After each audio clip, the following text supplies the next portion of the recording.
Hey everyone, welcome to Social Studies. Let's take a few moments to recap our last lesson. So, what happened in America once war was declared? If you remember, in America specifically, we tried to get our Army and Navy growing, so we started a draft for men ages 18 to 45. We also rationed sugar, meat, gas, and other things, and that's where, if you remember, you can only buy a certain amount of things. Factories also switched to making war goods. So instead of making stockings, factories made parachutes. And that's just an example, but a lot of factories did that during this time because we needed those war goods.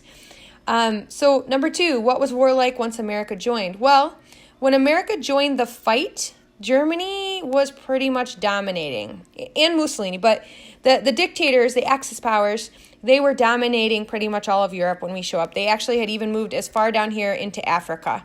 When we show up, Germany controlled almost all of Europe and North Africa. However, we show up, we actually decide to go to Africa, and us and British forces drive Germany out of Africa. At the same time, the Soviet Union starts pushing on Germany back towards their country. So almost simultaneously, we're getting pressure from both sides on Germany, which was good.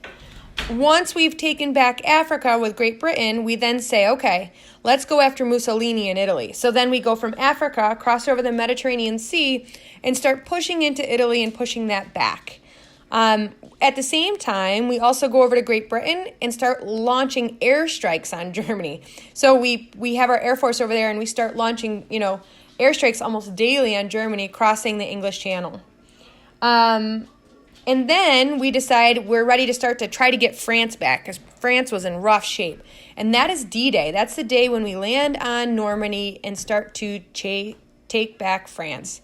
So once we show up with the war, things really start to squeeze in on Germany. By December 1944, we are in Germany.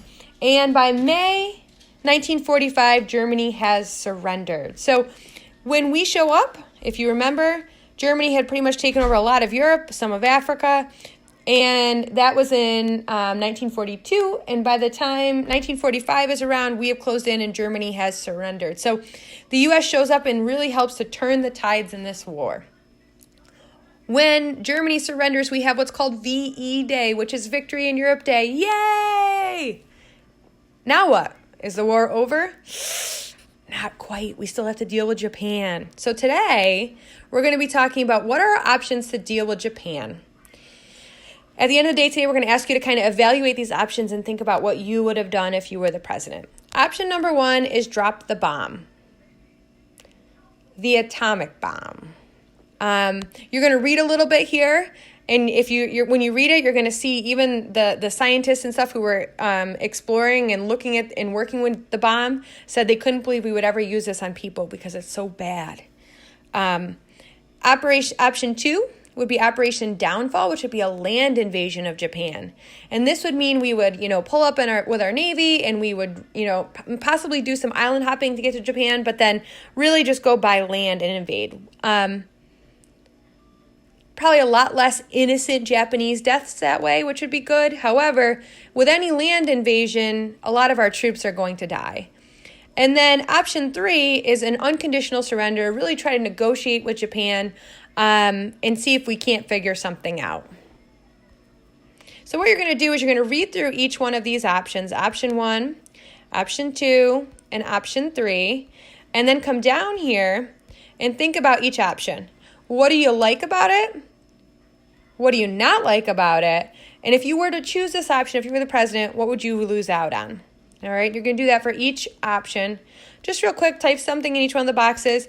And then down below, if you had to choose an option, which would you go with and why? And then you're going to watch a quick little video that tells you what we actually do. And answer questions 1 and 2, and then these quick little review questions. All right, when we finally bring war to an end in Japan, that is called VJ Day for Victory in Japan Day. And that is when World War II actually comes to an end. Thanks for tuning in. If you have any questions, as always, message your teachers.